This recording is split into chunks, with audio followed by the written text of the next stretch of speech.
Au nom du Père et du Fils et du Saint-Esprit, ainsi soit-il. Venez, Esprit Saint, remplissez le cœur de vos fidèles et allumez en eux le feu de votre amour. Voyez votre Esprit, Seigneur, se faire une création nouvelle.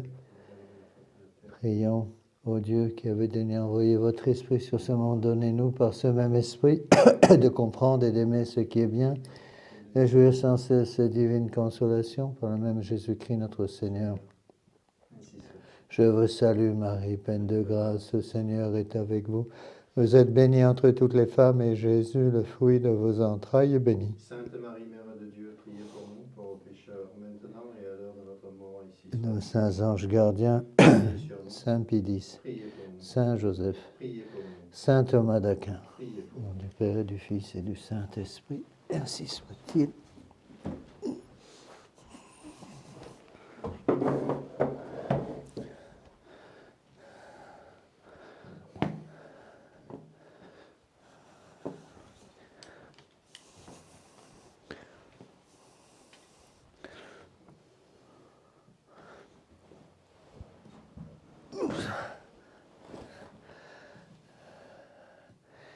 Alors, nous allons avancer dans cette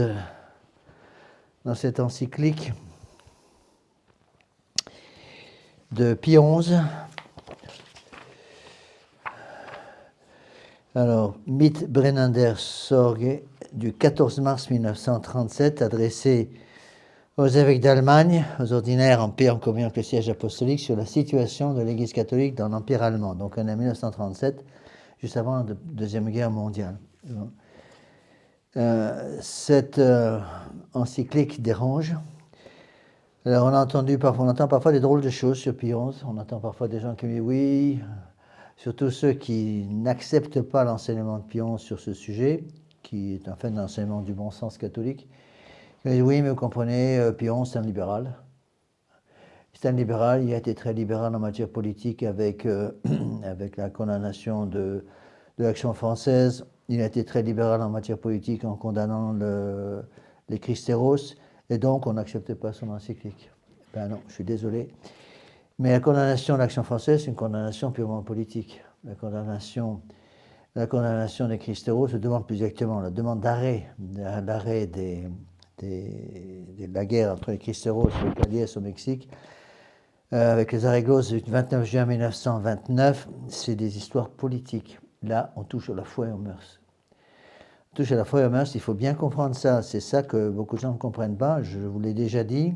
Je sais que c'est un sujet un peu délicat.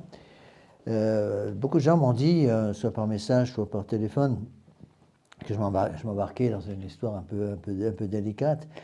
Je connais moi aussi des gens qui se considèrent comme national-socialistes. Bon, il faut comprendre qu'après la lecture de cette encyclique, on comprend parfaitement qu'il est impossible d'être à la fois catholique et national-socialiste. Tout simplement pourquoi ? Parce que le national-socialisme, même s'il peut y avoir des bonnes choses dans le national-socialisme, il ne faut pas tout condamner, il ne faut pas jeter le bébé avec l'eau du bain, c'est absolument évident.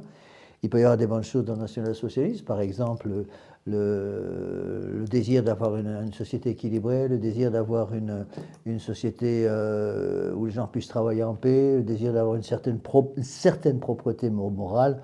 Bon, par exemple, le national-socialisme a beaucoup lutté contre la corruption morale contre nature qui était très répandue à Berlin. Je vous rappelle, j'ai déjà dit, je crois, dans un autre cours, que Berlin était devenue la capitale des sodomites. Bon, c'est évident que de ce côté-là, le Reich peut peut-être faire du bien. Bon, avec les méthodes, ça c'est autre chose. Mais il y a des choses qui ont été bonnes.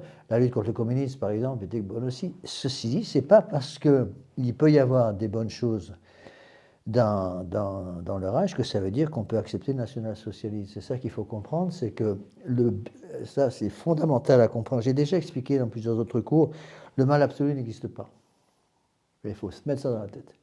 Les gens voudraient simplifier les choses et considérer que le mal absolu doit exister. Le mal absolu n'existe pas. L'exemple typique, c'est le démon lui-même. Dans le démon, il y a des choses qui sont bonnes. Alors quand je dis ça, les gens poussent les cris de putois. Mais c'est vrai que dans le démon, il y a des choses qui sont bonnes, à savoir quoi ? Sa nature angélique. Il est ange. Il garde un pouvoir d'intelligence incroyable, bien largement supérieur au vôtre et au mien. Pourquoi? Parce qu'il est ange, il a une nature angélique, et donc il comprend les choses par intuition, ça c'est bon en tant que tel. Donc, et c'est ça qu'il faut bien comprendre, c'est que plus une chose mauvaise est mélangée avec du bien, plus elle est dangereuse. Le bien absolu n'existe, le mal absolu n'existe pas. Mais ce qu'il y a de bon, il s'en sert pour faire le mal. Voilà, ça c'est autre chose. Et c'est deux choses différentes. C'est pas parce que il y a des bonnes choses par exemple, dans certaines politiques que ça veut dire pour autant que toute la politique en question est bonne. Alors, je reprends la partie fondamentale où le pape, attends, où est-ce que c'est mon truc là, où le pape explique justement l'erreur. Donc, il parle, je répète les phrases qu'on a déjà vues depuis le début, les phrases clés, c'est avec ça que je travaille surtout. Donc, le pape va prévenir en 1937 on voit à l'horizon poindre l'orage de funestes luttes religieuses qui se montrent à l'horizon de l'Allemagne. Et qu'il avertit qu'il y a un camouflage sur lequel systématiquement se dissimule l'assaut lancé contre l'Église. Qu'en fait, malgré les apparences, malgré certaines choses qui peuvent ne pas être si mauvaises que ça, en fait, derrière le national-socialisme, il y a une lutte contre l'Église. Pourquoi? Tout simplement parce que c'est un paganisme. Voilà ce que dit le pape, je répète cette phrase essentielle. Quiconque identifie dans une confusion panthéistique Dieu et l'univers, abaissant l'homme aux dimensions du monde ou élevant le monde à celle de Dieu, n'est pas de ceux qui croient en Dieu. Donc je vous rappelle ce que c'est que le panthéisme, c'est la destruction de la distinction entre le créateur et la créature. Donc il y a deux sortes de panthéisme, et c'est là ce que dit exactement le pape Pie IX. Donc il parle soit de ceux qui abaissent Dieu aux dimensions du monde, donc on descend Dieu aux dimensions de l'homme, au niveau de l'homme, soit on élève le monde au niveau de Dieu. Donc deux choses, soit un panthéisme humain en quelque sorte, où on abaisse Dieu au niveau de l'homme, pour humaniser Dieu et oublier qu'il est Dieu, et donc égaliser l'homme et Dieu, soit on élève l'homme au niveau de Dieu, c'est un panthéisme divin en quelque sorte. Dans les deux cas, on arrive au même résultat. Que vous abaissiez le système des vases communicants, que vous abaissiez Dieu vers l'homme ou que vous élevez l'homme vers Dieu au niveau de Dieu, vous allez dans les deux cas avoir une égalité entre le créateur et la créature. Et ça, c'est un sacrilège, c'est un blasphème épouvantable. Et c'est quelque chose d'absolument inadmissible. Alors, en fait, ce panthéisme est un paganisme qui, en supprimant la distinction entre le créateur et la créature, détruit tout simplement le règne social. Le règne social de notre Seigneur Jésus-Christ, on va le voir à d'autres textes que j'ai trouvés ici, très intéressants. Le paganisme panthéistique, on peut appeler ça comme ça, un paganisme panthéistique du national-socialisme détruit complètement le règne social de notre Seigneur Jésus-Christ. Plus exactement, rend impossible le règne social de notre Seigneur Jésus-Christ. Et le pape va l'expliquer. Quiconque suivant une prétendue conception des anciens germains, d'avant le Christ, bon, ça c'est le paganisme de la première Allemagne, mais le sombre et impersonnel destin à la place du Dieu personnel, ni par le fait de la sagesse, et la providence de Dieu. Donc le destin remplace la divinité, remplace Dieu. Qui comprend la race, pour un texte important du pape, qui comprend la race ou le peuple ou l'État ou la forme de l'État ou les dépositaires du monde, et les divinise par un culte idolatrique, donc c'est une idolâtrie, c'est pas simplement un blasphème, c'est pas seulement un sacrilège, c'est une idolâtrie, celui-là renverse et fausse l'ordre des choses créées et ordonnées par Dieu. Alors, où est-ce que j'en suis? Ensuite, on s'est arrêté là la dernière fois. Seul, le pape conclut, donc on est dans l'introduction, il explique un petit peu ce qu'il va faire, seuls des esprits superficiels peuvent tomber dans l'erreur qui consiste à parler d'un Dieu national, d'une religion nationale. Donc qu'est-ce que va faire le national-socialisme? Le national-socialisme va donc rabaisser Dieu au niveau de l'homme ou élever l'homme au niveau de Dieu par un panthéisme qui va détruire la distinction entre le créateur et la créature. Et ceci va amener une religion nationale. Donc une religion nationale, je vous l'ai déjà expliqué la dernière fois, dès qu'on parle d'une religion associée à un pays, on sort de l'Église catholique. Parce que la religion catholique, par définition, est universelle. C'est la signification du mot catholicisme. Pourtant, donc on m'a envoyé un texte extrêmement intéressant que je ne connaissais pas. C'est une traduction qui a été faite par par l'intelligence artificielle à partir d'un texte du père Jules Mainviel. Père Jules Mainviel est très connu dans la tradition. Il était argentin, ou espagnol, je pense qu'il était argentin. Donc il a écrit un livre, un opuscule qui s'appelle Entre l'Église et le Reich, que je ne connaissais pas du tout. Et c'est un ancien traitant qui me l'a envoyé depuis la Roumanie. C'est très très intéressant. Je vais vous citer certains passages parce que ça nous aide à bien comprendre. Donc le père Mainviel, qui est une autorité vraiment dans la tradition de l'Église, le père Mainviel explique qu'il y a trois Allemagnes en fait. Il y a eu d'abord une Allemagne païenne, c'est l'Allemagne païenne dont parle le pape Pie XI. Donc un paganisme, le paganisme des anciens dieux du nord de l'Europe, en quelque sorte. Puis il y a eu une phase catholique, il ne faut pas oublier ça, entre autres en utilisant deux personnes, dont une est canonisée par l'Église, Saint Boniface. Saint Boniface est mort en 754, donc milieu du 8e siècle, et c'est lui qui a canonisé pratiquement toute l'Allemagne. Aidé après ça par le rôle fédérateur de Charlemagne. Bon, Charlemagne n'est pas canonisé par l'Église, bien que son culte soit accepté dans certaines régions d'Allemagne. Je dis, mes souvenirs sont exacts, il a été canonisé par un antipape, mais l'Église tolère son culte. Cependant, il n'est pas canonisé strictement parlant. Donc il y a eu une Allemagne païenne, une Allemagne chrétienne, catholique, avec Saint Boniface, et tout le rôle de purification de Saint Boniface. Et ensuite, il y a eu un retour au paganisme par le protestantisme. Le protestantisme a éclaté en Allemagne, donc on est avec Luther. Luther, c'est 1517, 16e siècle, donc 8 siècles après Saint Boniface. Et donc Luther va décatholiciser l'Allemagne, en quelque sorte. En fait, le protestantisme de Luther, c'est plus qu'une simple... C'est pas un christianisme, en fait, c'est un antichristianisme. Ensuite, il y a un philosophe qui va intervenir aussi, tout ça dans la formation, si vous voulez, du rêve national-socialiste, c'est Fichte. Fichte. Donc, tout ça sont des subjectivistes, des gens qui font leur propre vérité. Au lieu de se soumettre au réel, on invente, on soumet le réel à notre conception de la chose. C'est ce qu'on appelle le subjectivisme. C'est-à-dire qu'au lieu de nous soumettre notre intelligence au réel qui existe à l'extérieur, on soumet le réel à notre intelligence, donc à chaque intelligence son propre réel. Donc il y a eu Fichte, et puis il y a eu un homme politique qui a fait un dégât énorme, c'est Rosenberg. Rosenberg et Fichte, donc ce sont les deux qui vont transformer, si vous voulez, vont amener le national-socialisme à un orgueil invraisemblable. Derrière tout ça, il y a l'orgueil.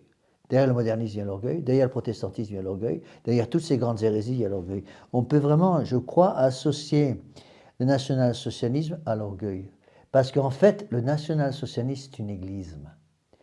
On prétend que c'est un mouvement politique, c'est vrai, mais c'est d'abord une église. C'est l'église arienne. L'église arienne, donc, qui va transformer en quelque sorte, évacuer du système politique allemand, qui va évacuer toute influence catholique. Hein. Et Rosenberg, par exemple, disait, donc, avec son orgueil racialiste, le péril noir est plus grand que le péril rouge. Le péril noir, c'est la soutane des prêtres. Donc le péril noir, le cléricalisme, est plus grand que le péril rouge, le communisme. D'accord ? Ça, c'était un autre politicien, Ludendorff, qui avait dit ça. Et il disait, l'influence étrangère sur la race nordique vient du christianisme ecclésiastique. Ce sont les bases politiques du national-socialisme. L'influence étrangère sur la race nordique vient du christianisme ecclésiastique. Donc, qu'est-ce que va faire le national-socialisme ? C'est pour ça qu'il va être condamné par l'Église. Le national-socialisme va vouloir avoir une race pure. C'est pour cela que le national-socialisme va arriver à des lois absolument anticatholiques, comme par exemple la loi de la stérilisation. Donc, ils ont publié des lois. Et ceci dès les années 33, même 32, ils vont publier des lois, par exemple, pour obliger tous les Allemands qui ont des maladies héréditaires, transmissibles héréditairement parlant, des maladies génétiques, à se faire stériliser pour la purification de la race aryenne. Ça, évidemment, l'Église catholique a tout de suite condamné ça, et ça a provoqué d'énormes difficultés avec le national-socialisme. Au début, c'était pas très clair. Donc, il est évident que tout à fait au début, le national-socialiste a essayé de composer avec l'Église catholique parce qu'il ne veut pas se mettre l'Église catholique à dos. Et c'est Bermaviel qui dit, j'aime beaucoup sa phrase, Rosenberg est l'esprit, Hitler le corps du même individu. Hein? Donc, Rosenberg et le national-socialiste disaient la même chose. Le catholicisme n'est pas germanique. Donc, puisqu'il n'est pas germanique, donc ils vont diviser le monde en deux catégories. C'est pour ça que le national-socialiste va être condamné à cause de son orgueil invraisemblable. Ils vont diviser le monde en deux catégories, ceux qui appartiennent à la race aryenne pure et les autres. Et donc, il va y avoir la loi de stérilisation en 1933 contre toute personne avec une maladie héréditaire.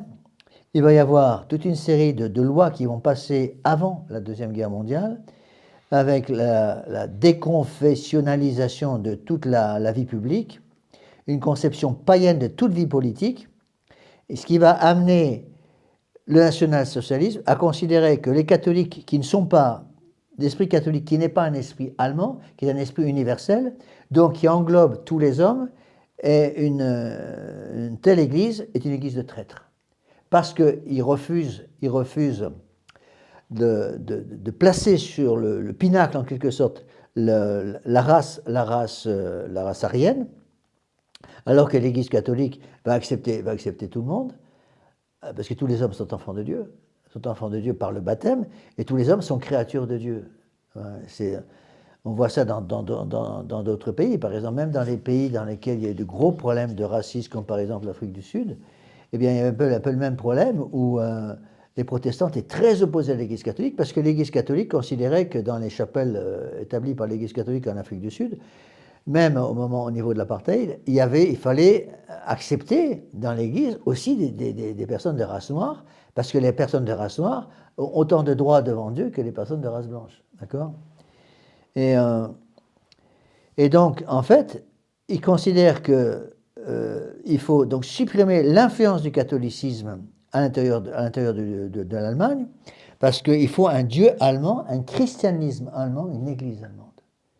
Et là, on retrouve exactement ce que dit le pape Pie XI, seuls des esprits superficiels peuvent tomber dans l'erreur qui consiste à parler d'un Dieu national et d'une religion nationale. Et on voit ça en plein avec le national-socialisme. Une des erreurs du national-socialisme, d'ailleurs, c'est un retour au paganisme, mais c'est aussi le fait qu'il voulait une église nationale. On va voir les mêmes choses avec le gallicanisme en France, les mêmes choses avec l'américanisme aux États-Unis. L'américanisme va être condamné par le pape Léon XIII, de 1892, je crois, et puis le gallicanisme va être aussi évidemment condamné par l'Église. Pourquoi ? Parce que dès qu'on cherche à sortir une race ou un peuple de l'Église catholique, on sort de l'unité divine que Dieu a voulu dans son Église. L'Église catholique, qui dit catholique, dit universel. D'accord ? Donc, c'est ce qu'explique le père Mainviel. Le national-socialiste voulait priver l'Église catholique de toute influence sur la masse, même catholique. Donc, ils vont détacher de l'Église catholique. Le national-socialiste va essayer de détacher de l'Église catholique même la jeunesse catholique, en remplaçant l'influence du catholicisme par l'influence du national-socialisme. C'est toutes les jeunesses hitlériennes, par exemple. C'était comme ça, d'accord ? Donc, ils vont attaquer la presse, toute la presse catholique. Ils vont attaquer les écoles catholiques des années 1925 jusqu'aux années 1937. Le pourcentage des élèves dans les écoles catholiques est descendu en dessous de 4%, 3,9%. Justement parce qu'ils ont tout fait pour empêcher l'influence de l'Église catholique au niveau de la jeunesse.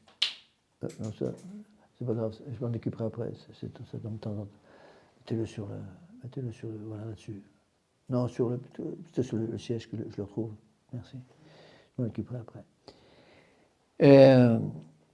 Donc, il va y avoir l'attaque de la presse catholique, des écoles catholiques, des organismes de jeunesse et toutes les calomnies contre le clergé. Ils vont répandre, commencer le père Mainviel reprend historiquement toute l'histoire des calomnies contre le clergé pour essayer d'éteindre dans la jeunesse allemande surtout, et des familles catholiques allemandes, tout respect pour le prêtre, tout respect pour la sœur. Et là, il y a eu tout un travail fait par Goebbels, qui va devenir justement le grand architecte plus tard.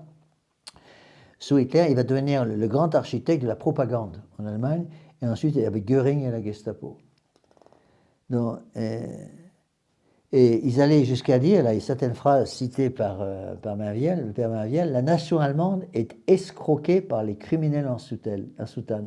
Donc, la réalité était tout simple. Si on augmente le paganisme dans une société, l'influence de l'Église catholique va diminuer. C'est le système des vases communicants. On ne peut pas garder l'influence de l'Église catholique et un paganisme, ce n'est pas possible. Et donc, on va diminuer l'influence de l'Église catholique dans les familles pour laisser plus de place pour le paganisme. Le paganisme va prendre la place de l'Église catholique. Et là, j'ai repris, je ne vais pas tout vous lire parce que ça serait beaucoup trop long, c'est un petit opuscule qui fait une 60aine de pages, entre l'Église et le Reich. Mais là, j'ai une conclusion, j'ai pris certains textes de la conclusion du texte, qui est absolument remarquable. Justement, le père Mainviel, Julio Mainviel, explique l'antinomie complète entre le système national-socialiste et le système catholique. Et c'est très intéressant de faire une comparaison entre la haine qui est montée par le national-socialisme contre l'Église catholique au temps aux années 37, avant la Deuxième Guerre mondiale, et la haine qui est véhiculée en France, par exemple, actuellement par le gouvernement français, contre l'Église catholique pour détruire l'influence catholique. Et à Rome, ils font la même chose. Rome rentre exactement dans le même système. On voit très bien qu'avec Léon XIV, ça devient de plus en plus clair. Léon XIV fait tout maintenant pour empêcher l'influence du catholicisme traditionnel dans leur système d'église. Je ne sais pas si vous êtes au courant, moi j'ai reçu un papier là, très intéressant. Et c'est publié par MPI, donc en général, c'est des gens qui ne disent pas n'importe quoi. Il y a eu une quinzaine de nominations par Léon XIV il y a 2 jours. Et sur ces 15 nominations à des postes qui étaient avant donnés aux évêques, il y a 6 femmes. Et toutes les femmes qui sont en général des religieuses, les religieuses recyclées, c'est les pires. Parce qu'il y a encore plus une religieuse recyclée qu'un prêtre recyclé. Les religieuses recyclées deviennent les plus hargneuses contre l'Église catholique. Eh bien, ces religieuses recyclées, il a choisi comme pour présider des dicastères, donc à des postes où avant on nommait uniquement des évêques, il a choisi des religieuses qui sont pro-LGBT, qui sont pour l'avortement, pour l'égalité totale entre hommes et femmes, et surtout qui sont toutes en faveur du sacerdoce des femmes. Et manifestement, il fait tout ça pour préparer le terrain. Donc voilà la conclusion, une partie de la conclusion de Julio Mainviel.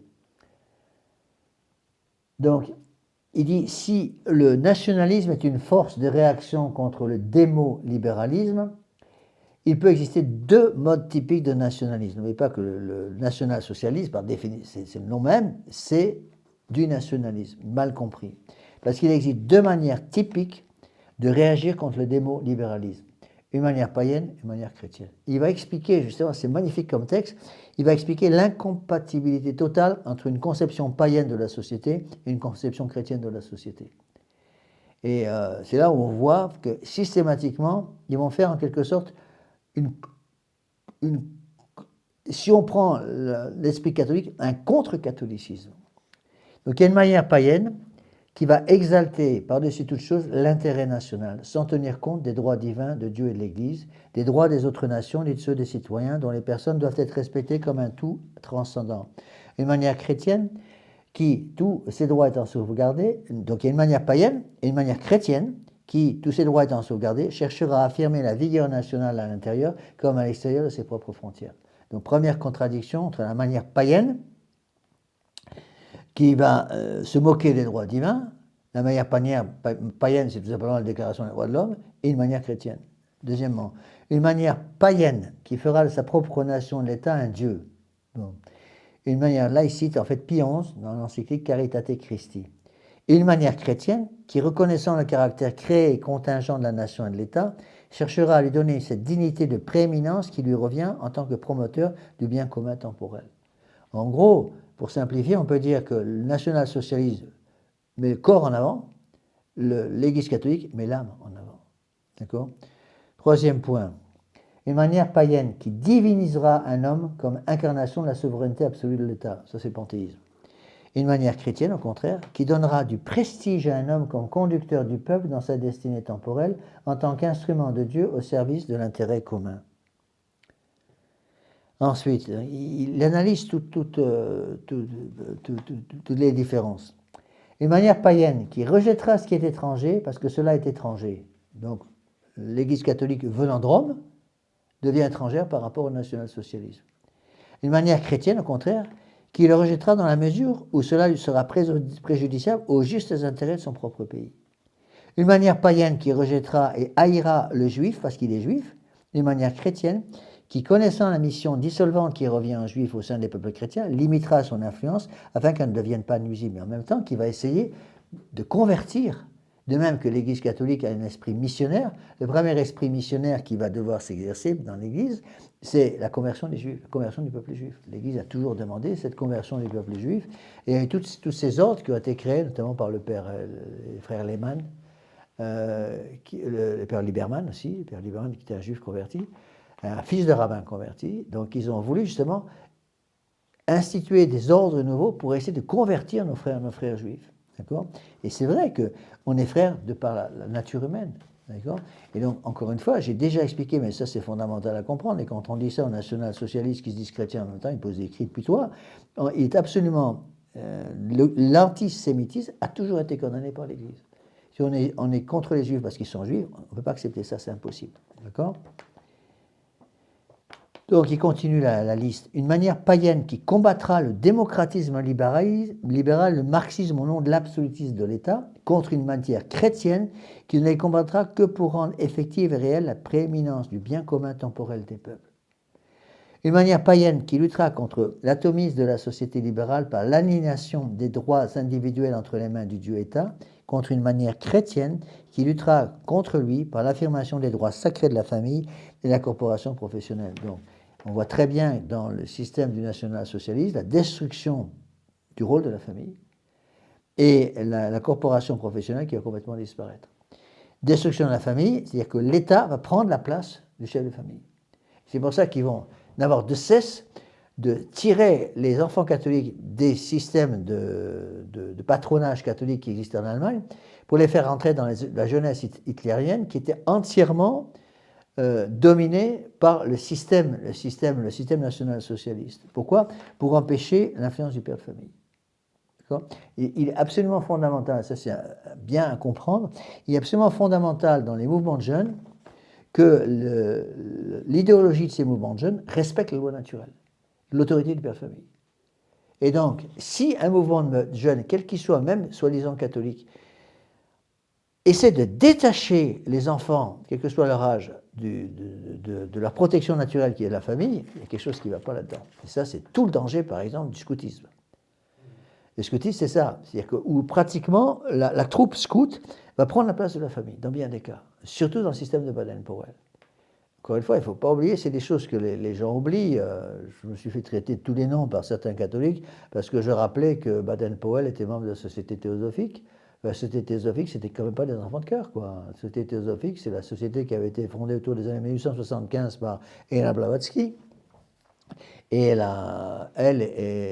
qui était une femme d'origine juive mais américaine, avec comme bras droit qui lui a succédé Annie Besant. Il faut voir ce qu'il disait. Il y a des textes ahurissants de la société scout, si vous voulez, de l'esprit de Baden-Powell, où il dit, nous voulons éradiquer, c'est le théosophisme, nous voulons éradiquer le christianisme de la face de la terre. Annie Besant allait jusqu'à dire qu'il fallait rendre la terre tellement invivable que Dieu écœurait s'en aille. Et c'est exactement le national-socialisme. On retrouve les mêmes idées, d'accord ? Une manière païenne, alors où est-ce que j'en suis ? Une manière païenne qui restaurera un régime corporatif forcé, instrument de l'État, contre une manière chrétienne qui restaurera les corporations comme expression des intérêts communs du travail des particuliers dans l'ensemble de la nation. C'est-à-dire, le corporatisme catholique va respecter la loi naturelle. Le corporatisme païen, un régime corporatif forcé, dit le père Mainviel, qui est un instrument de l'État, va détruire toute influence extérieure et qui ne passe pas par les fourches codines du national-socialisme. De manière païenne, vous pouvez ouvrir un peu, il ne faudrait pas que les frelons rentrent, mais bon, s'ils rentrent, ben, vous entendez un grand bruit d'ailes, c'est qui rentre.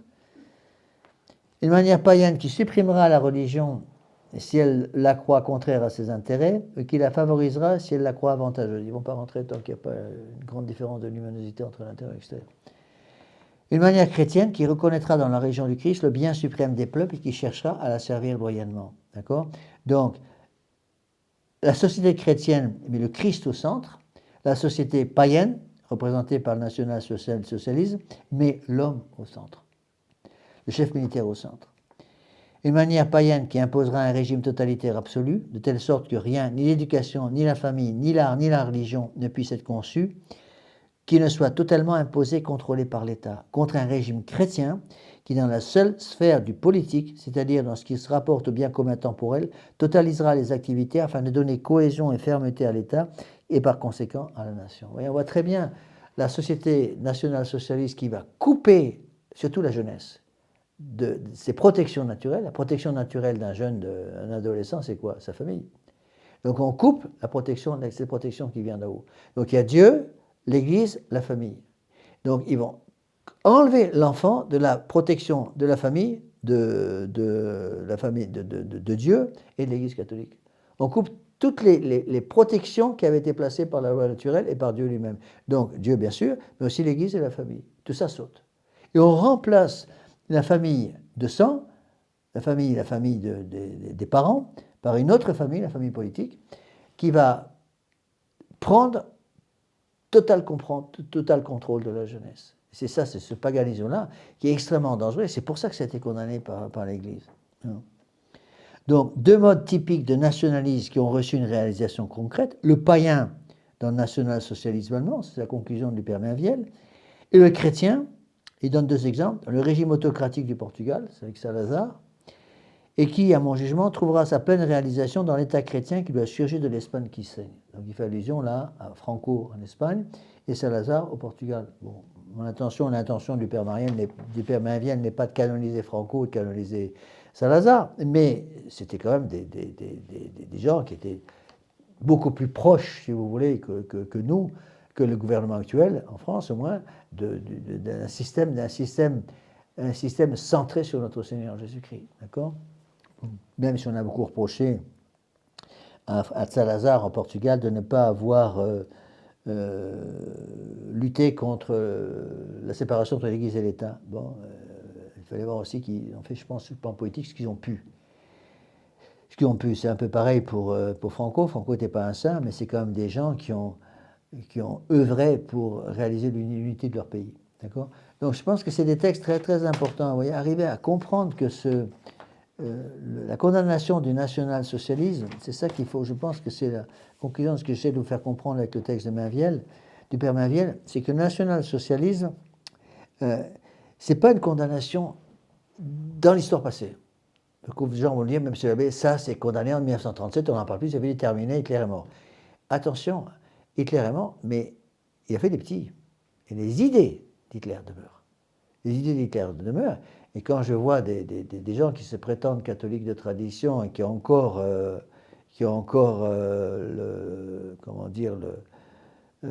cet amour, cette admiration pour le national-socialisme, tout en sachant très bien que le national-socialisme a été condamné à cause de son paganisme par Pie XI, il y a un problème qui se pose. Il y a un problème énorme qui se pose. D'accord ? Là, on continue avec le texte de Pie XI. Donc, pour ceux qui lisent l'espagnol, je ne sais pas où on peut trouver ce texte. Donc, c'est Père Julio Mainviel, Entre l'Église et le Reich. Alors, la personne qui m'a envoyé ce document, qui l'a fait traduire en français, m'a pas dit en quelle langue était l'original. Je suppose que c'était en espagnol. Et c'est pas vraiment un livre, il y a une 55 pages, mais c'est très très intéressant pour ceux qui lisent l'espagnol.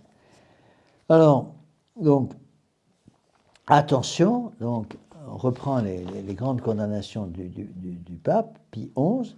Donc, il commence par condamner l'esprit panthéistique, donc qui monte l'homme au niveau de Dieu, ou qui abaisse Dieu au niveau des hommes.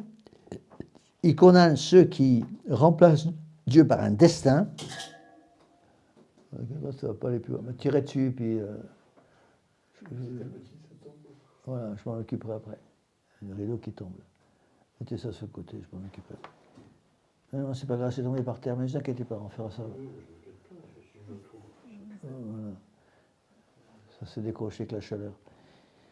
Donc, le destin qui remplace Dieu, Dieu est remplacé par le destin. Enfin, c'est un humanisme, un paganisme humain, humaniste.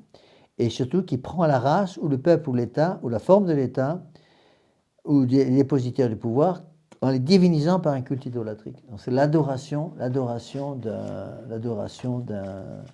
d'un homme qui remplace un système politique exactement, qui va remplacer le système politique de l'Église. Le système politique de l'Église, il existe. Le système politique de l'Église, c'est ce qu'on appelle le règne social de notre Seigneur Jésus-Christ. Le système politique du national-socialisme, c'est le règne social de l'homme arien, qui est le seul, littéralement, qui a droit au respect parce que c'est la pureté de la race. Donc on émet tous ceux qui ne sont pas dans le système. Alors je continue avec le texte de Pie XI. Les évêques de l'Église du Christ, établis pour ce qui se rapporte à Dieu, doivent veiller à ce que de pernicieuses erreurs de cette sorte, que les pratiques encore plus pernicieuses ont coutume de suivre, ne prennent pas pied parmi les fidèles. Donc le pape a été prévenu par les évêques allemands de la montée en puissance de ces idées maçonniques, de ces idées panthéistiques, de ces idées païennes en quelque sorte. Il appartient, dit le pape, à la sainteté de leur charge, et qui parle aux évêques, de tout faire autant qu'il dépend d'eux pour que les commandements de Dieu soient considérés et observés comme étant le fondement obligatoire de toute vie privée et publique moralement ordonnée, pour que les droits de la majesté divine, le nom et la parole de Dieu ne soient pas profanés, pour mettre fin au blasphème qui, par la parole, la plume et l'image se sont multipliés aujourd'hui comme le sable de la mer, pour que, à côté de l'obstination et des provocations de ceux qui nient Dieu, qui méprisent Dieu et qui haïssent Dieu, ne se relâche jamais la prière réparatrice des fidèles, qui, tel un encens, d'heure en heure, monte vers le Très-Haut et arrête sa main vengeresse. Donc, c'est soit les commandements de Dieu, soit les commandements des hommes. Commandements de Dieu, la loi naturelle, les 10 commandements. Les commandements des hommes, c'est les droits de l'homme. C'est là où on voit, le pape, déjà en 1937, montre bien qu'il y a une incompatibilité totale entre ces deux façons de voir les choses. Et donc, il y a des gens qui pensent qu'on pouvait avoir un national-socialiste chrétien. C'est impossible. Parce que le national-socialiste dit chrétien, c'est tout pour l'homme. Dieu est au service de l'homme. Alors que le système chrétien, le système catholique, c'est l'homme qui est au service de Dieu. Donc là, c'est Dieu qui se met au service de l'homme prend la place de Dieu, et donc l'homme doit être au service des dirigeants politiques parce qu'il représente le bon Dieu. D'accord ? Alors, il y a une façon catholique de concevoir les choses, où effectivement, toute autorité vient de Dieu, mais à condition que cette autorité soit soumise à l'autorité supérieure, qui est l'autorité divine, bien entendu. D'accord ?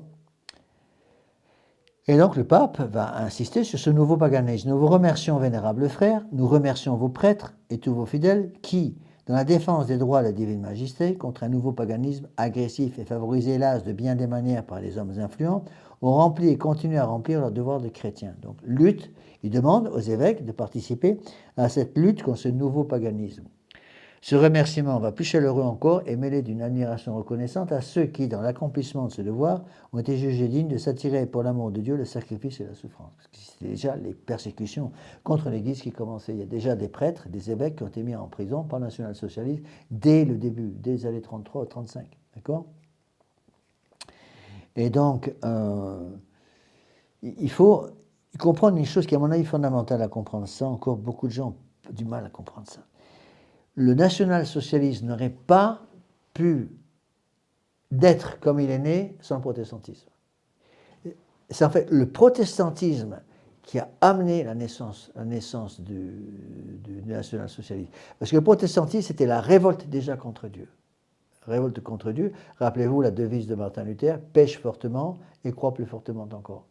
Donc, Martin Luther, c'était ça, c'était le refus du travail de la grâce. L'homme qui prend la place de Dieu. C'est déjà une certaine idolâtrie, un culte idolâtrique qu'il y avait déjà dans le protestantisme. D'accord ? Et malheureusement, le protestantisme a frayé le passage, a préparé l'arrivée du national-socialisme. Comme en France, il n'y aurait pas eu le protestantisme, il n'y aurait pas eu la Révolution française. Hein.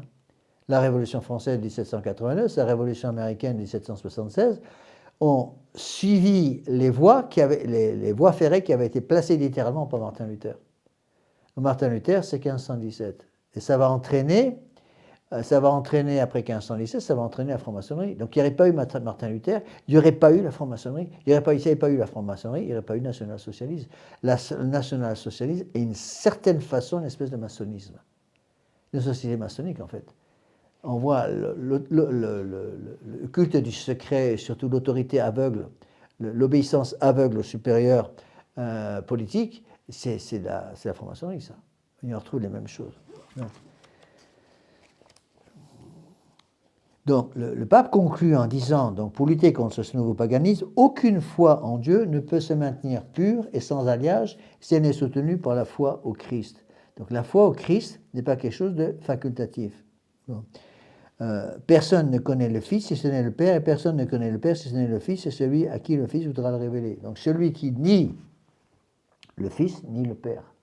Donc, à partir du moment où on refuse l'autorité de notre Seigneur Jésus-Christ, l'autorité du pape, donc avec un P majuscule, de la papauté, on refuse l'autorité du Christ, donc on refuse l'autorité de Dieu. D'accord ? Si on refuse l'autorité de Dieu, qu'on met le bon Dieu dehors, à ce moment-là, il y a un phénomène d'appel d'air qui va se provoquer, le vide va se faire, et du coup, c'est un faux Dieu qui va prendre la place. J'aime bien l'expression qui dit que l'homme ne peut pas vivre sans une idole. Il faut qu'il adore quelqu'un. Soit il adore le vrai Dieu, soit il adore les faux dieux. Donc si on met le vrai Dieu dehors, c'est les faux dieux qui vont prendre la place. Et on le voit tout à fait dans le monde moderne. Quoi. La vie éternelle, donc il cite Saint Jean, la vie éternelle, c'est qu'ils te connaissent, c'est qu'ils vous connaissent, vous, le seul vrai Dieu, celui que vous avez envoyé, Jésus-Christ. Personne ne peut donc dire, je crois en Dieu.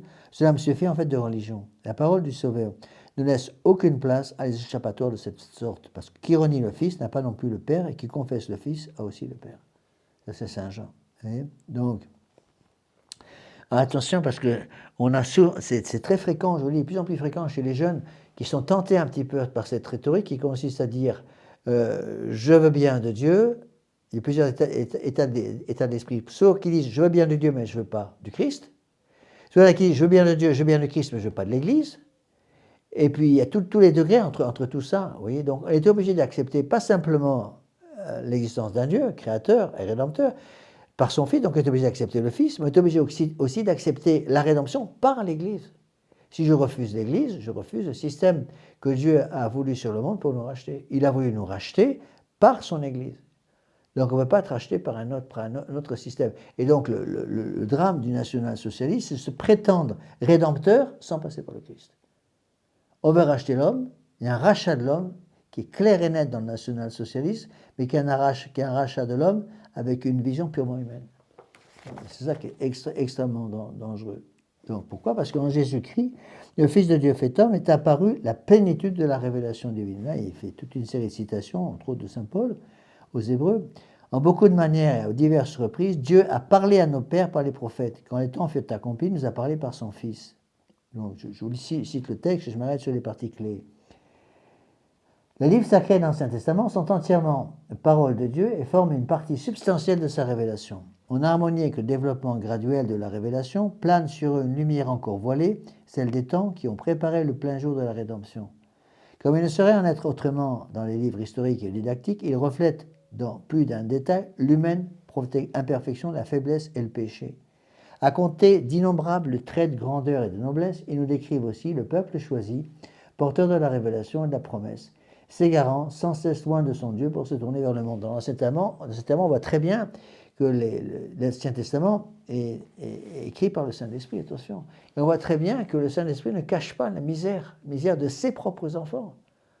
On voit très bien toutes les imperfections, voire même les péchés, même assez scrapuleux, bien ce qui est, de certains des patriarches, même des patriarches qui... il y a ça des patriarches qui étaient d'extraordinaires hommes de très haute volée, de très haute sainteté, comme par exemple Abraham, mais il y en a aussi des descendants d'Abraham qui vont faire des choses qui ne sont pas du tout reconnues par la morale catholique, d'accord ?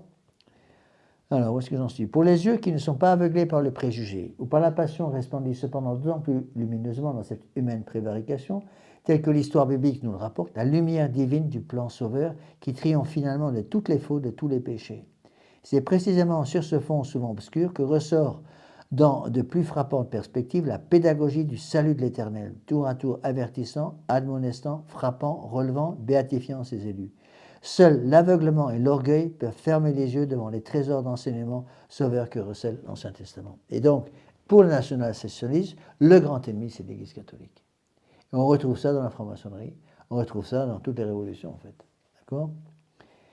Et le pape conclut cette partie en disant « Qui veut voir banni de l'Église et de l'école l'histoire biblique et la sagesse des doctrines de l'Ancien Testament blasphème le nom de Dieu, blasphème le plan de salut du Tout-Puissant, érige une pensée humaine étroite et limitée, en juge des desseins divins sur l'histoire du monde. » Donc, toute l'histoire de l'Ancien Testament prépare le Nouveau Testament, ce qu'on appelle le plan allégorique. Donc l'Ancien Testament amène au Nouveau Testament. Notre Seigneur Jésus-Christ va préparer pendant presque 5000 ans, parce qu'entre la prévarication d'Adam et Ève et l'arrivée de notre Seigneur Jésus-Christ, c'est passé à peu près 5000 ans, 4900 ans, enfin, pratiquement 5000 ans, et on voit très bien comment Dieu a préparé son peuple en prenant un peuple qui n'est pas parfait, loin de là. Et donc petit à petit, il va purifier le peuple. On le voit très bien, par exemple, avec la fuite en Égypte.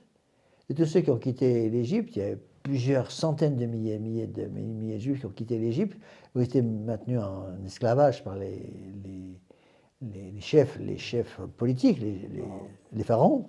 Et donc, on voit très bien que sur tous ces gens-là, il n'y en a que 2 de ceux qui sont partis, 2 qui vont arriver en terre promise.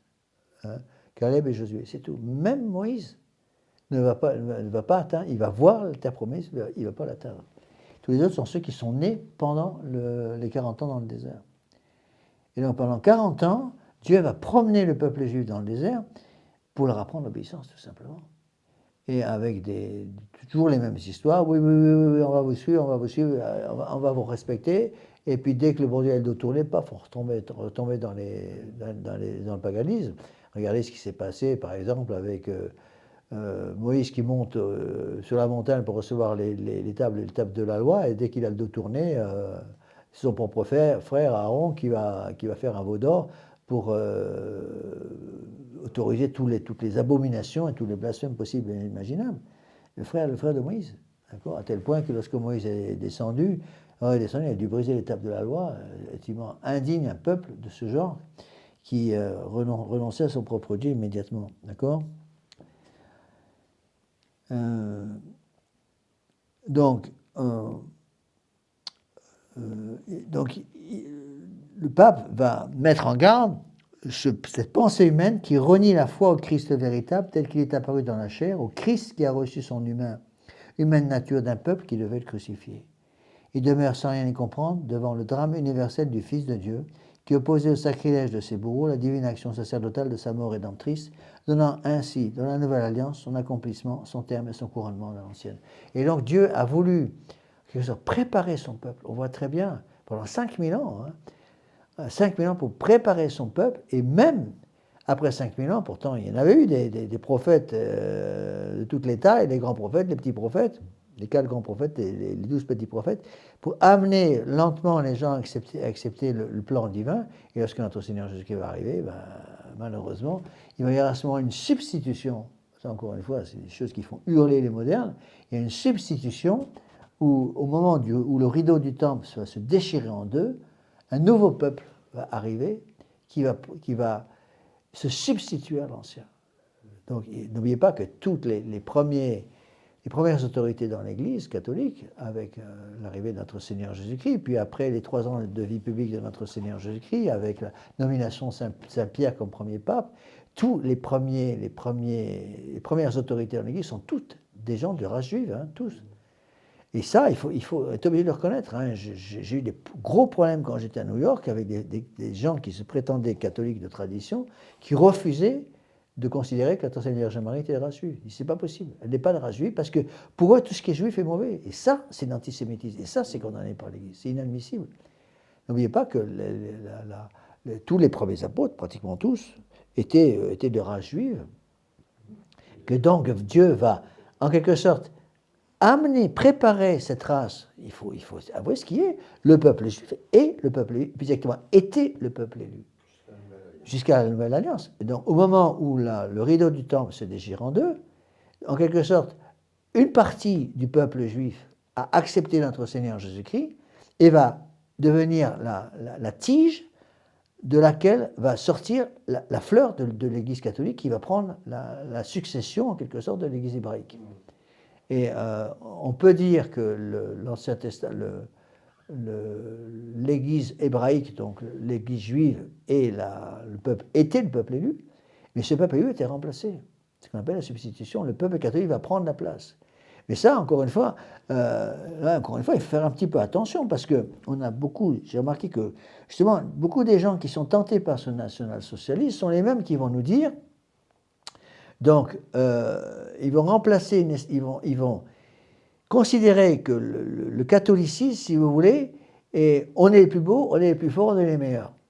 Mais il ne faut pas oublier que les Juifs qui ont le même problème, qui se considèrent aussi comme les meilleurs, les plus beaux, les plus forts dans l'Ancien Testament, eh bien, au moment où ils ont dû faire le choix, ils ont fait le mauvais choix, ils ont refusé notre Seigneur Jésus-Christ, ils l'ont fait crucifier. Mais si le bon Dieu a permis cette substitution du peuple juif qui a été remplacé par le nouveau peuple juif, c'est ça qu'on appelle la Nouvelle Alliance, il y a toujours une alliance avec notre Seigneur Jésus-Christ, eh bien, cette Nouvelle Alliance va remplacer l'Ancienne Alliance. Mais le bon Dieu, il a déjà fait une première purification, il peut en faire une deuxième. Hein. Et on le voit très bien aujourd'hui, pour moi c'est clair et net, on voit très bien que le nouveau peuple juif, à savoir le peuple catholique, qui devait transmettre l'enseignement de l'Église catholique, a arrêté cette transmission. Et donc, manifestement, on voit très bien aujourd'hui, Dieu est en train de faire une nouvelle substitution. Et actuellement, on voit très bien que ceux qui avaient été choisis par Dieu pour justement préparer ce travail de purification, eh ceux-là même vont être mis dehors, littéralement.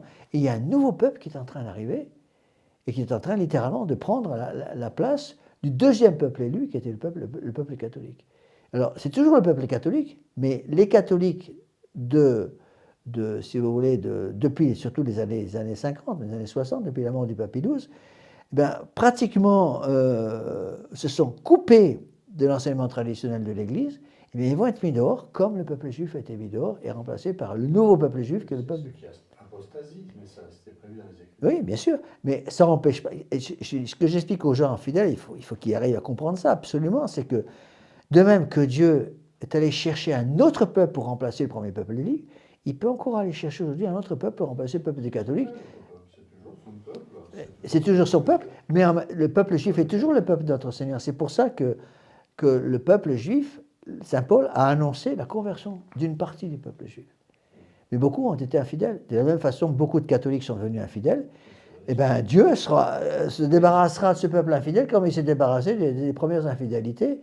Il a fallu voir comment il a réglé les problèmes d'infidélité pendant la traversée du désert. Il fait la même chose avec nous. Hein. Et si on ne fait pas attention, nous aussi, on va être mis sur la touche parce qu'on est infidèle. Et Dieu va aller chercher d'autres personnes. Et on le voit très bien avec l'Église moderne. Et c'est pour ça que la Sainte Vierge a bien dit à la Salette, Rome perdra la foi, deviendra le siège de l'Antéchrist. Hein. C'est pas pour rien. Bon. Alors, le pape, ici, a une phrase clé.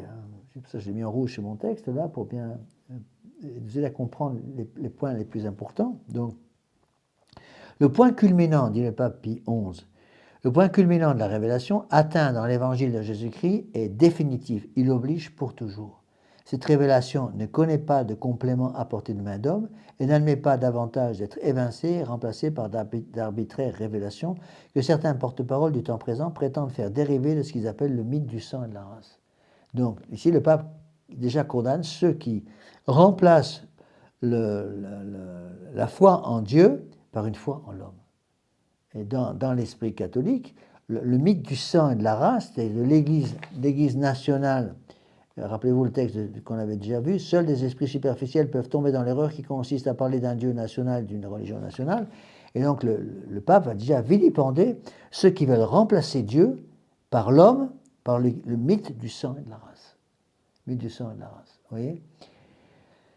Alors, il y a évidemment une objection qui va être faite. Les gens disent, mais monsieur l'abbé, regardez, au début, la race juive était mise en avant. C'est vrai que la race juive était mise en avant. Mais il y avait aussi une conversion qui était nécessaire de tout le peuple, y compris du peuple juif, pour reconnaître notre Seigneur Jésus-Christ.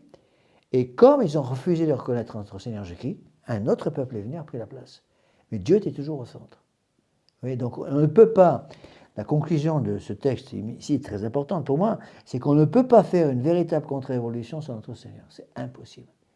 Et c'est la raison pour laquelle toutes les contre-révolutions depuis pratiquement depuis la mort du Papyrus, toutes les contre-révolutions politiques qui ont essayé d'être faites par des gens, certains avec un certain courage, il faut avouer ce qui est, eh bien, sont voués à l'échec complet parce que le grand absent, c'est notre Seigneur Jésus-Christ. Le grand absent, c'est notre Seigneur Jésus-Christ. Alors, j'aurais répondu tout de suite à l'objection qui m'a été faite. J'ai reçu un message d'une personne que je ne connais pas, qui n'était pas contente de ma dernière conférence, dans laquelle j'ai dû parler du paganisme pratique de Marine Le Pen. Et j'avais dit que Marine Le Pen était en faveur de l'avortement. On ne disait pas le droit de dire ça, parce que Marine Le Pen a 3 enfants, donc elle est contre l'avortement. C'est totalement stupide. Il n'y a pas, à ma connaissance, pas un seul texte de Marine Le Pen ou du Rassemblement national contre l'avortement. Pas un. Bon, qui ne dit mot consent. Donc, puisque Marine Le Pen refuse catégoriquement de condamner l'avortement, j'ai le droit de supposer qu'elle est pour. C'est du bon sens élémentaire. À ma connaissance, il n'y a pas un seul de ces politiciens, que ce soit Bardella ou Le Pen, pas un seul de ces politiciens qui a eu le courage de condamner fermement l'avortement. Et non seulement ils ne l'ont pas fait, mais en fait, dans la pratique, Marine Le Pen a reconnu que c'était passé dans les mœurs modernes qu'il fallait accepter la chose. Oui. Et ça est évident que tant qu'on ne remettra pas notre Seigneur Jésus-Christ au centre du village, eh bien, on n'arrivera à rien. C'est pour ça que notre Seigneur Jésus-Christ ne peut pas bénir des gens qui ont éliminé l'influence du Christ et qui ne veulent plus le règne social de notre Seigneur Jésus-Christ. Donc, à des gens qui veulent faire, qui se présentent aux élections et qui refusent le règne social de notre Seigneur Jésus-Christ, comment voulez-vous qu'on puisse conseiller quoi que ce soit? On va droit dans le mur, parce que justement, on refuse notre Seigneur Jésus-Christ. Et donc là, et ça, il faut le rappeler, le re-rappeler à tous nos jeunes, les jeunes surtout qui nous écoutent, que la première condition pour être contre-révolutionnaire, c'est d'être en état de grâce. Hein. La révolution, c'est le péché. Haine formelle de toute ordre dans lequel l'homme n'est pas roi et Dieu tout ensemble, dit Monseigneur Gaume. Donc la révolution, c'est le péché. La contre-révolution, c'est la lutte contre le péché. La lutte contre le péché, c'est quoi? La lutte contre le péché, c'est l'introduction de l'état de grâce dans une âme qui est envahie par le péché. On met le péché dehors et on remplace le péché par notre Seigneur Jésus-Christ. Hein? Aversio ad Deo, conversio ad creaturas, dit saint Thomas. Thomas d'Aquin explique que le péché, c'est aversio ad Deo, on se détourne de Dieu, on met Dieu dehors, et on remplace Dieu par un autre Dieu qui est la créature. Et donc, la contre-révolution, le retour à l'état de grâce, ça veut dire quoi? Ça veut dire qu'on va sortir le péché et remplacer dans l'âme le péché par Dieu. Et donc, il n'est pas possible de faire une contre-révolution sans l'état de grâce. Or, l'état de grâce, les politiciens qui se présentent à nous, que ce sont de droite comme de gauche, sont tous pareils, il n'y a pas un qui a eu le courage de rappeler ces choses qui, pourtant... De toute façon, ils ne sont même pas catholiques. Donc, Ils sont catholiques de baptême, et à point c'est tout. Ouais, je pense que Marine Le Pen est baptisée quand même. Ça, des catholiques. Oui, mais ils sont catholiques par le baptême. Parce que je dirais, canoniquement parlant, un catholique, c'est d'abord quelqu'un qui est baptisé. Donc, il ne faut pas oublier non plus, parce qu'il y a parfois des gens qui disent ça c'est faux. On ne peut pas dire qu'une personne qui vit dans le péché n'est plus catholique. Ça, c'est faux. Parce qu'on est catholique par le baptême, le caractère du baptême n'est pas effaçable. Hein. Donc, une personne qui est catholique de baptême, même si elle a complètement abandonné la foi, sera jugée comme catholique. Et c'est ça qui est terrible d'ailleurs. Parce que ce sera encore bien plus terrible pour quelqu'un pour eux, parce qu'ils ont reçu beaucoup plus que les autres. D'accord ? Alors, le pape continue. Depuis que le Christ, loin du Seigneur, loin du Seigneur, a accompli l'œuvre de la rédemption et que, brisant le règne du péché, il nous a mérité la grâce de devenir enfants de Dieu, depuis ce temps, aucun autre nom sous le ciel n'a été donné aux hommes par lequel ils puissent être sauvés que le nom de Jésus. Aucun homme, quand même toute la science, tout le pouvoir, toute la force extérieure du monde serait incarnée en lui, ne peut poser un fondement autre que celui qui a déjà été posé, à savoir le Christ. Eh bien, le national-socialisme va enlever ce roc sur lequel doit être fondée la société et remplacer par un autre roc qui est l'homme. L'homme, ce sera l'homme arien qui remplace l'autorité divine.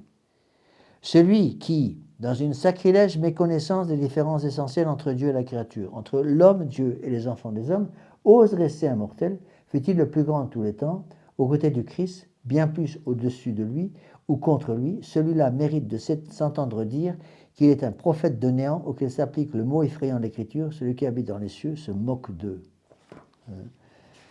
Donc on revoit la même idée, c'est-à-dire le national-socialisme veut une divinisation de l'homme, donc une adoration de l'homme. L'adoration de l'homme, on doit adorer, se mettre à genoux devant l'homme qui remplace l'autorité de Dieu. C'est pour ça que le national-socialisme est incompatible avec la foi catholique. La foi au Christ, dit le pape Pie XI, ne saurait se maintenir pure et sans alliage si elle n'est pas protégée et soutenue par la foi dans l'Église, colonne et fondement de la vérité.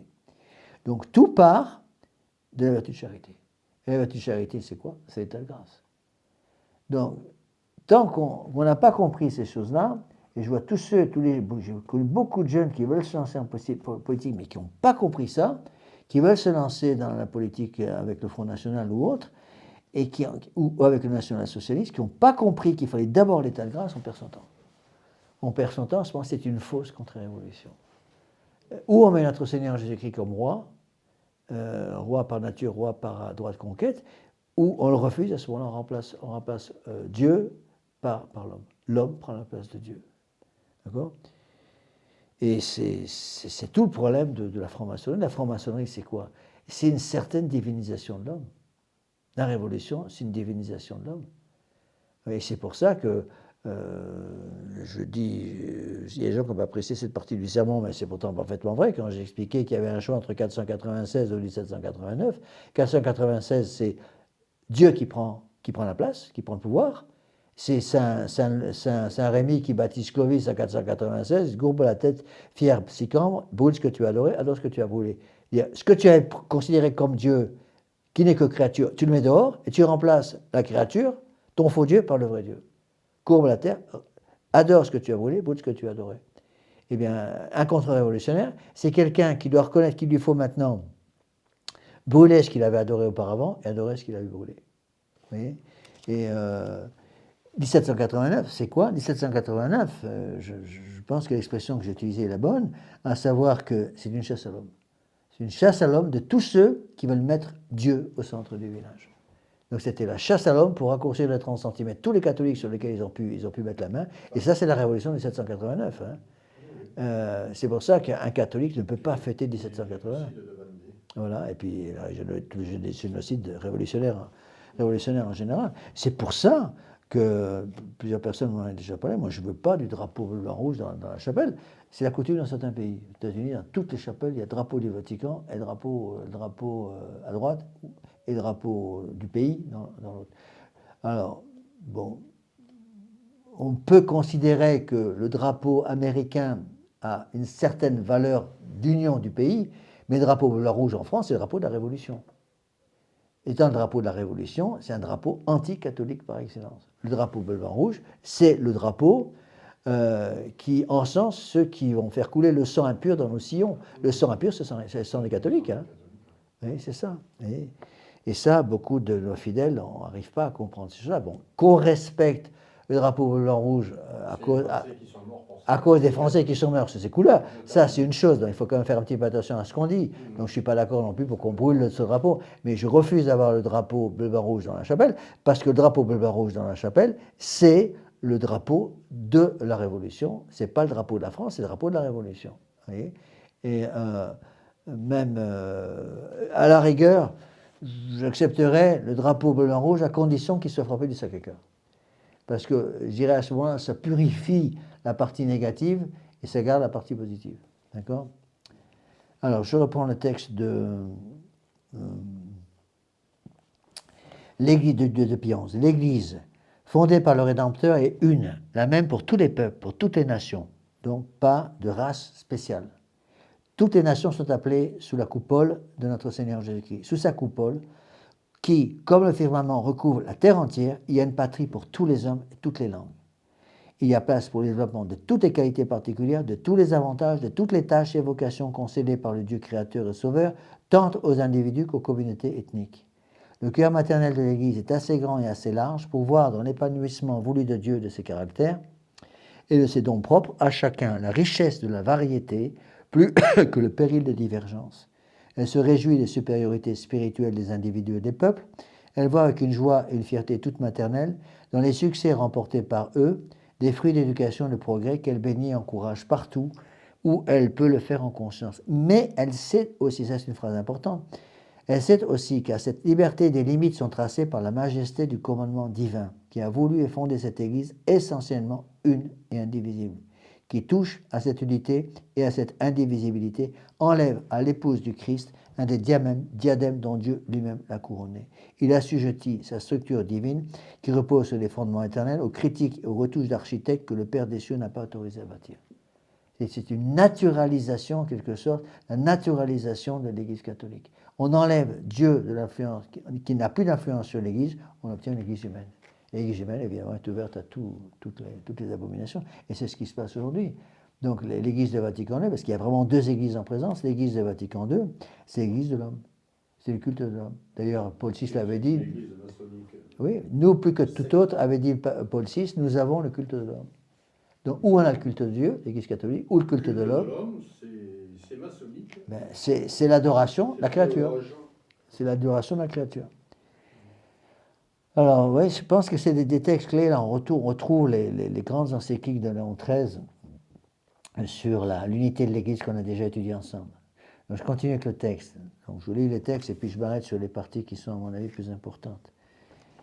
La divine mission de l'Église, qui, agissant parmi les hommes, est obligée d'agir par les hommes, peut être douloureusement obscurcie parce qu'il s'y mêle d'humains, de trop humains, et qui, sans cesse renaissant, se développe comme livrée au milieu du froment du royaume de Dieu. On voit très bien que, rappelez-vous la parabole de l'ivraie du froment. Donc le maître a planté dans son champ, qui représente l'Église, du froment, du blé. Et l'ennemi est venu et a mélangé au blé l'ivraie. Bon. Et les serviteurs arrivent parce qu'ils voient que l'ivraie est en train de détruire le blé, proposant d'enlever l'ivraie pour protéger le blé. Et qu'est-ce que fait notre Seigneur Jésus-Christ? Notre Seigneur explique bien qu'il faut faire croître l'ivraie, laisser croître l'ivraie avec le blé, et qu'il y aura le jugement à la fin. À la fin, on va séparer les deux, pour bien montrer qu'il y a une explication surnaturelle derrière. Il dit on va lier l'ivraie en gerbe, et la gerbe sera mise au feu. Il faut bien expliquer que Dieu et l'Église veulent donner ses chances à tout le monde. Dieu et l'Église veulent donner leur chance à tout le monde, et tous ceux qui cherchent Dieu peuvent le trouver.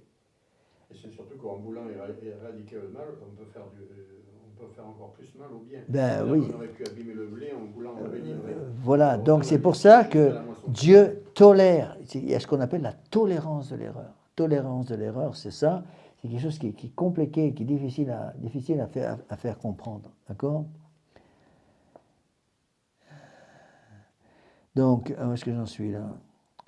Quiconque connaît la parole du Sauveur sur le scandale et les scandaleux sait quel jugement l'Église avec elle chacun de ses fils doit porter sur ce qui fut et sur ce qui est un péché. Mais celui qui, en regard de ces condamnables désaccords entre la foi et la vie, entre les paroles et les actes, entre la conduite extérieure et les sentiments intérieurs chez les individus, si nombreux fussent-ils, oublie ou passe volontairement sous silence la somme énorme des vertus authentiques, d'esprit de sacrifice, d'amour fraternel, d'héroïque élan vers la sainteté, celui-là fait preuve d'un aveuglement et d'une injustice déplorable. Il ne faut pas non plus jeter le bébé avec l'eau du bain. Hein. C'est-à-dire qu'il y a... il ne faut pas dire aussi ce qu'on entend parfois, ils sont tous pourris. Bon, heureusement, il y a quand même des gens et des jeunes qui cherchent Dieu. Moi, j'avoue, j'étais très heureux pour le 15 août, parce qu'on a fait la cérémonie du 15 août, de voir le nombre de jeunes qui étaient là. C'était impressionnant. Tant mieux, Deo Gracias. Hein. C'est le renouveau. Ben oui, et puis parfois des jeunes qui venaient de l'Église moderne, voire des jeunes même qui venaient de rien du tout. Voilà, et il y a tout un travail qui se fait. Tout un travail qui commence à se faire de tous ces jeunes. Je suis en contact avec beaucoup d'entre eux et qui étaient ravis d'ailleurs. Ils ont été très très contents. Puis ils ont vu aussi qu'il y avait une espèce d'équilibre entre le spirituel, le temporel et même la détente. Puisqu'on a fini par un concert qu'a donné le violoniste professionnel et qui nous a fait un magnifique concert à la fin. Et en même temps, il y avait aussi le repas de convivialité. Les gens appréciaient. Je pense aussi que beaucoup appréciaient, je sais parce que je connais les jeunes, beaucoup apprécient aussi de se sentir à l'aise de pas. C'est une chose qui m'a toujours gêné dans la fraternité symphédiste, dans les choses comme ça. Pratiquement, il fallait payer le repas. Là, j'ai insisté pour que le repas soit fait par l'association. Ceux qui donnent, donnent, et puis c'est tout. On a eu des dons qui nous aidaient à peu près couvrir tous les frais qu'on a eus pour la nourriture et tout ça. Ça a été couvert, mais en même temps, les jeunes qui rentrent dans l'église se sentent libres. Et c'est pour ça que je ne veux pas faire de quête. Je ne fais pas de quête parce que je ne veux pas que les jeunes hésitent. Les jeunes, moi, je me rendais très bien compte quand j'étais dans la fraternité, des jeunes qui venaient pour la première fois, ils ne savaient même pas qu'il y a une quête. Et pendant le credo, paf, il y a la quête qui arrive. Ils sont tout bêtes parce qu'ils n'ont pas d'argent, ou très peu d'argent, alors ils ne savent pas quoi donner. Tandis que là, beaucoup de jeunes sont beaucoup plus à l'aise de venir à la chapelle d'Antanus parce que justement, il n'y a pas de quête. S'ils n'empêchent pas de se rendre compte, après ils se rendent compte par eux-mêmes, ils ne sont pas fous, qu'il y a quand même des frais qu'il va falloir couvrir d'une façon ou d'une autre, ces frais. D'accord? Alors,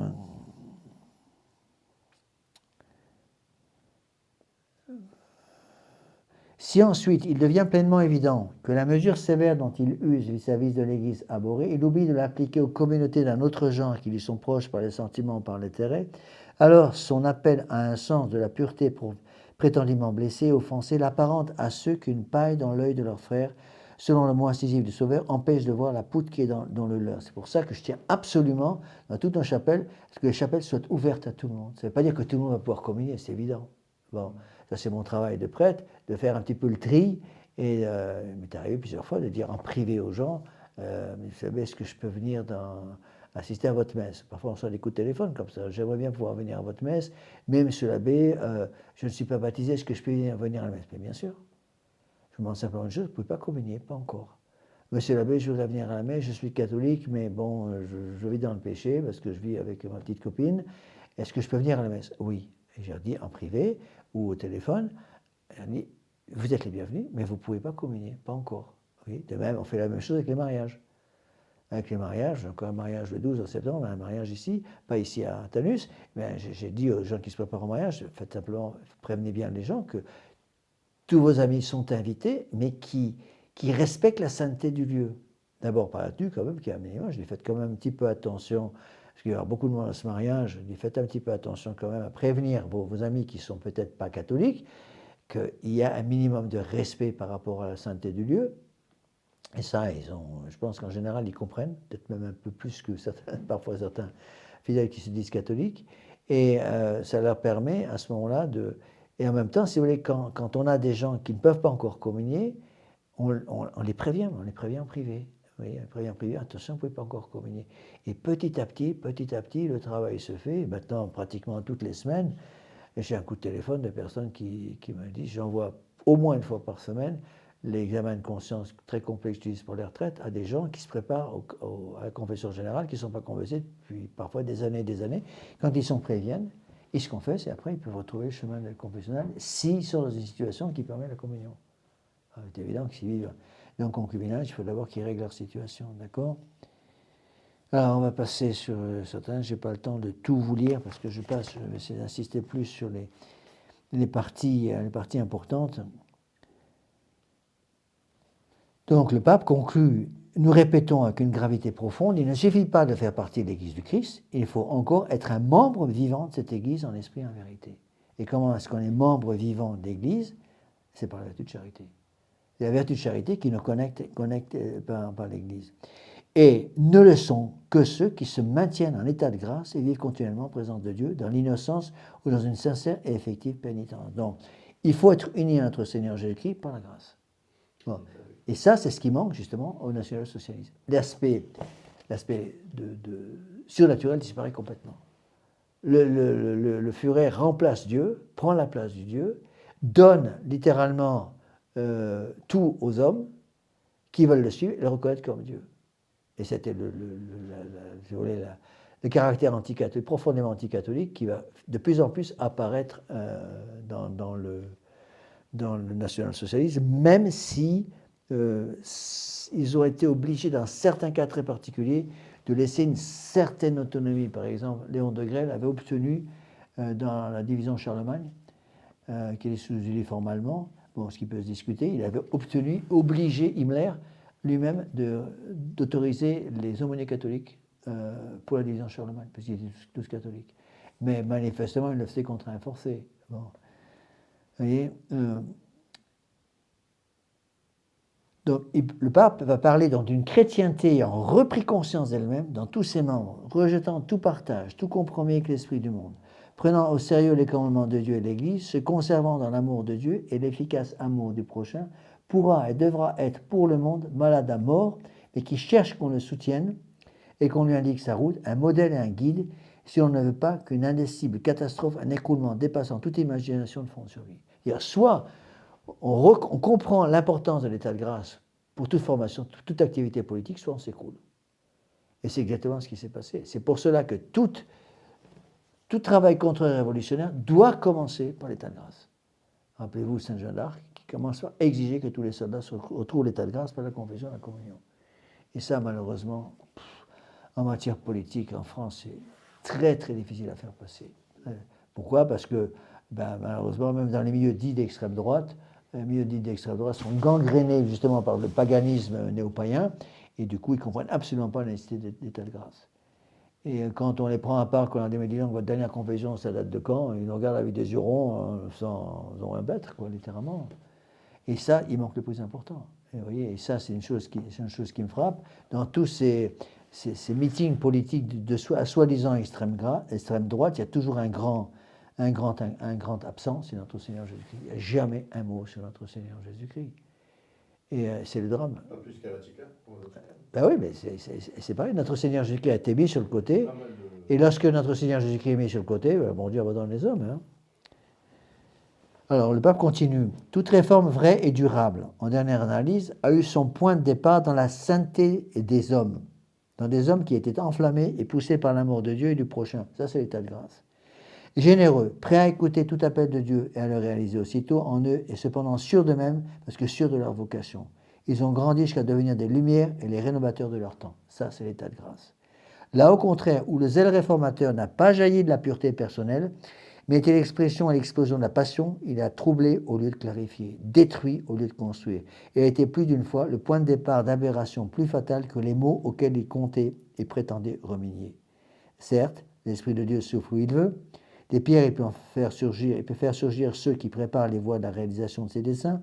Il choisit les instruments de sa volonté d'après ses propres plans et non d'après ceux des hommes. Mais celui qui a fondé l'Église, qu'il a appelé à l'existence sous le souffle de la Pentecôte, ne saurait briser les assises fondamentales de l'institution du salut voulu de lui-même. Quiconque est mu par l'Esprit de Dieu a spontanément l'attitude qui convient, intérieurement et extérieurement, vis-à-vis de l'Église, ce fruit sacré de l'arbre de la croix, ce don fait par l'Esprit de Dieu le jour de la Pentecôte au monde désorienté. Dire, vous ne voulez pas comprendre l'importance, la condition sine qua non de l'état de grâce, c'est même pas la peine de vous lancer dans la politique. Et tous ceux qui ont voulu faire de la politique chez les jeunes catholiques sans le bon Dieu comme point de mire, comme base de travail, ont perdu leur temps. Et à chaque fois, ça s'est terminé par des catastrophes. Et en général, ils se rendent bien compte qu'ils ont besoin d'une espèce de divinité. Et donc, comme ils ne veulent pas la véritable divinité, ils vont chercher les faux dieux. Alors, ce sera les faux dieux de l'Olympe, ce sera les faux dieux des grands guerriers germaniques des premiers temps de l'Allemagne païenne qui va remplacer le bon Dieu. D'accord? Alors là, il y a une phrase très importante du pape. Dans vos contrées, vénérables frères, encore une fois, il s'adresse aux évêques. Dans vos contrées retentissent des voix dont le cœur va sans cesse se renforçant, qui invitent à sortir de l'Église. Parmi les meneurs, il en est plus d'un qui, par leur position officielle, cherchent à faire naître l'impression que cette sortie de l'Église et l'infidélité qu'elle comporte envers le Christ courant constituent une preuve particulièrement convaincante et méritoire de la fidélité envers l'État d'aujourd'hui. L'État, il y a une divinisation de l'État, l'État devient divin, donc l'État va remplacer, l'Église divine va être remplacée par l'État divin, et donc il va y avoir on va demander, c'est ce qu'a fait le national-socialiste, et c'est pour ça qu'il est condamné par l'Église, le national-socialiste va pousser les catholiques à quitter l'Église catholique et remplacer leur dévotion à notre Seigneur Jésus-Christ par la dévotion au Führer. Remplacer la dévotion à l'Église catholique par la dévotion au système de la jeunesse hitlérienne. Remplacer l'amour pour l'Église catholique par la dévotion envers le national-socialisme. Donc le national-socialisme, c'est une contre-Église. Une contre-Église qui veut remplacer l'Église de Dieu par l'Église de l'homme. Et c'est pour ça que c'est une religion. En fait, le national-socialisme n'est pas un système politique condamné par l'Église, simplement, c'est un système religieux condamné par l'Église. Et c'est pour ça que la différence, par exemple, qui existe entre la condamnation du national-socialisme et la condamnation, par exemple, de l'Action française par Pionze, c'est deux domaines complètement différents, parce que lorsque Pionze a condamné l'Action française, c'était une énorme erreur politique, il n'a jamais prétendu que l'Action française devenait la religion des Français. Par contre, dans le national-socialisme devient la nouvelle religion. Donc on exclut notre Seigneur Jésus-Christ, on met on éloigne l'âme des jeunes, surtout des grands adolescents, des jeunes adultes, de l'influence catholique pour remplacer cette influence catholique par une influence païenne. Le paganisme prend la place sur le christianisme. Donc, on engage donc, ils disent que les voix sont de plus en plus nombreuses, ce que dit le pape, parmi ces politiciens pour sortir de l'Église et remplacer l'Église, la fidélité à l'Église, donc la fidélité à notre Seigneur Jésus-Christ, par une fidélité envers l'État d'aujourd'hui. L'État d'aujourd'hui, c'est le système du Reich allemand. Vous voyez donc, la condamnation de Pionze. Pionze condamne le national-socialisme parce que le national-socialisme s'érige comme Dieu, comme religion divine. Et c'est pour ça que certains fidèles, surtout des jeunes, parfois des moins jeunes, se sentent de plus en plus mal à l'aise dans l'Église. Et je peux comprendre dans l'Église humaine, je comprends parfaitement que des jeunes se sentent très mal à l'aise, par exemple, dans l'Église de Vatican II, mais il faut qu'ils comprennent l'Église de Vatican II, ce n'est pas l'Église catholique. Mais dans l'Église catholique est une sainte catholique et apostolique, et donc elle englobe toutes les races. Toutes les races. Donc il faut faire très attention à ça. L'Église n'a jamais associé une race particulière à l'Église. Donc voilà ce que dit le pape. Par des mesures de contrainte cachées ou apparentes, par l'intimidation, par la perspective de désavantages économiques, professionnels, civiques et autres, l'attachement des catholiques à leur foi, en particulier la fidélité de certaines classes de fonctionnaires catholiques, est soumise à une pression aussi contraire au droit qu'à la dignité humaine. Le pape savait, par des renseignements qu'il avait des évêques allemands, que le gouvernement du Reich faisait tout pour empêcher les catholiques d'être fidèles à leur foi. En fait, ce qui se passait, c'est que le national-socialisme avait pondu toute une série de lois pour défavoriser c'est un peu l'histoire des fiches qu'il y avait avec le gouvernement français, pour empêcher tous les fonctionnaires catholiques de progresser dans leur carrière. Et donc, pour que les catholiques se sentent de plus en plus mal à l'aise, et il y a eu une campagne épouvantable pour pousser les jeunes catholiques qui pratiquaient leur foi de quitter l'Église catholique et rentrer dans l'Église du national-socialisme en disant vous allez avoir dans le national-socialisme tout ce que l'Église catholique ne peut pas vous offrir. C'était l'apostasie des nations. L'apostasie des nations. Et c'est pour ça que le catholicisme est incompatible avec le national-socialisme. D'accord ?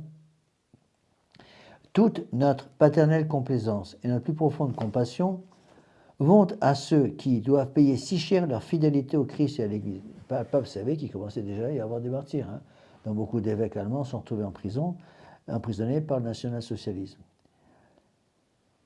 Mais dès l'instant où il y a des suprêmes et des plus hauts intérêts, où il s'agit de se sauver et de se perdre, le croyant n'a devant lui qu'une voie de salut, celle du courage héroïque. Il y a des temps où Dieu demande l'héroïsme. Et dans des cas comme ça, dans des périodes de ce genre, c'était le cas.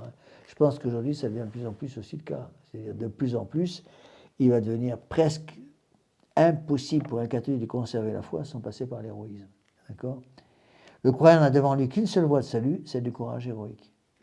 Et quand les gens nous disent, même chez l'abbé, on vit dans un monde épouvantable, vous croyez que le monde des premières persécutions, les premiers siècles de l'Église, c'était plus facile. C'était des choix, les lions ou l'apostasie.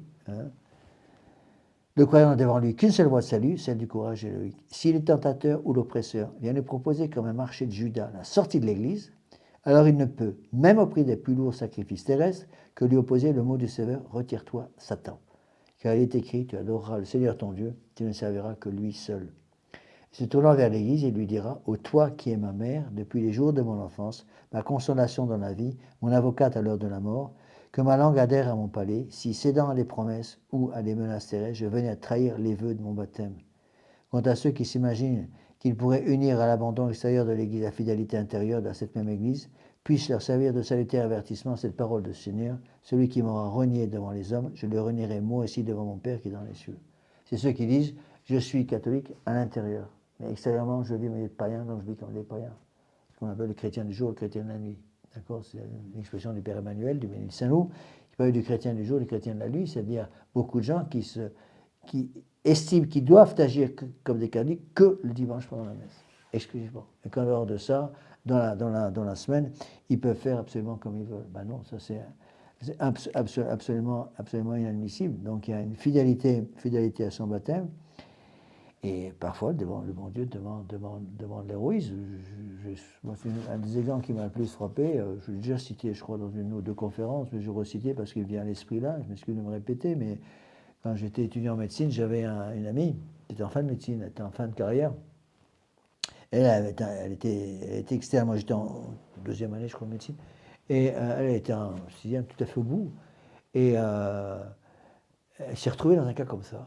Le chef, elle travaillait à Necker, à Paris, l'hôpital de Necker, avant de valider son diplôme de médecin, quoi.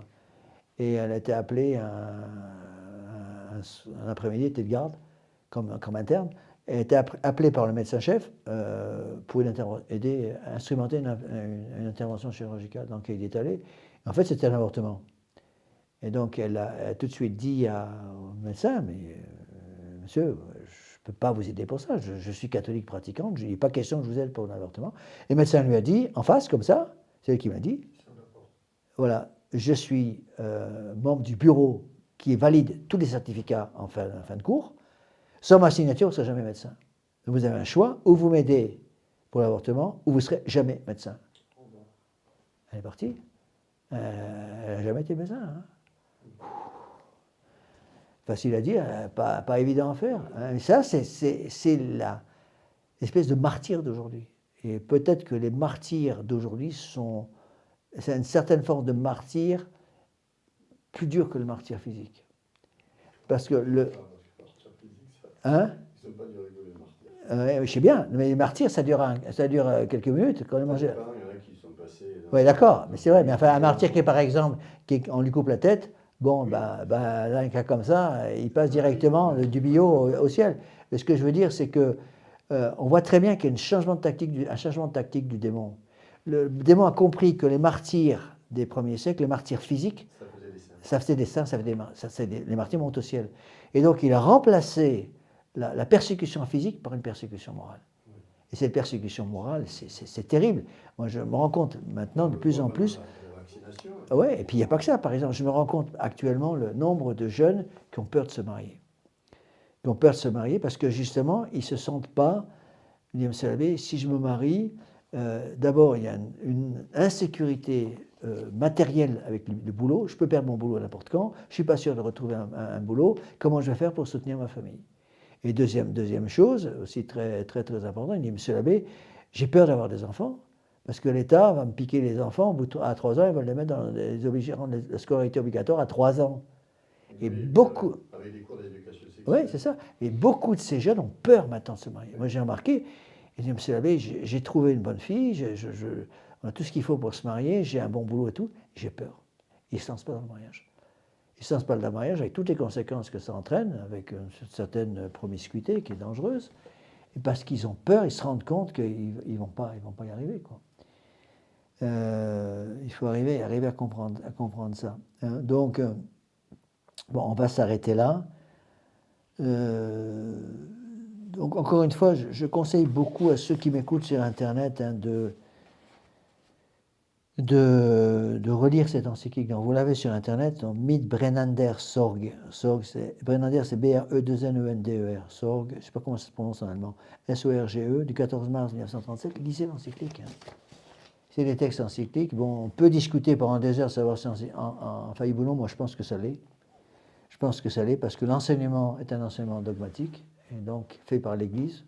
Le chef de l'État, le chef de l'Église qui parle comme pape, avec intention d'obliger toute l'Église sur la foi et les mœurs. À mon avis, toutes les conditions y sont pour l'infaillibilité. Voilà, bon, on va terminer par une prière. Au nom du Père et du Fils, du Saint-Esprit, ainsi soit-il. Je vous salue Marie, pleine de grâce, le Seigneur est avec vous. Vous êtes bénie entre toutes les femmes, et Jésus, le fruit de vos entrailles, est béni. Sainte Marie, Mère de Dieu, priez pour nous pauvres pécheurs, maintenant et à l'heure de notre mort, ainsi soit. Nos saints anges gardiens, Veillez sur nous. Saint Pédis, Priez pour nous. Saint Joseph, Priez pour nous. Saint Thomas d'Aquin, Priez pour du nous. Père, du Fils et du Saint-Esprit, ainsi soit-il. Alors, allez. Je vais éteindre.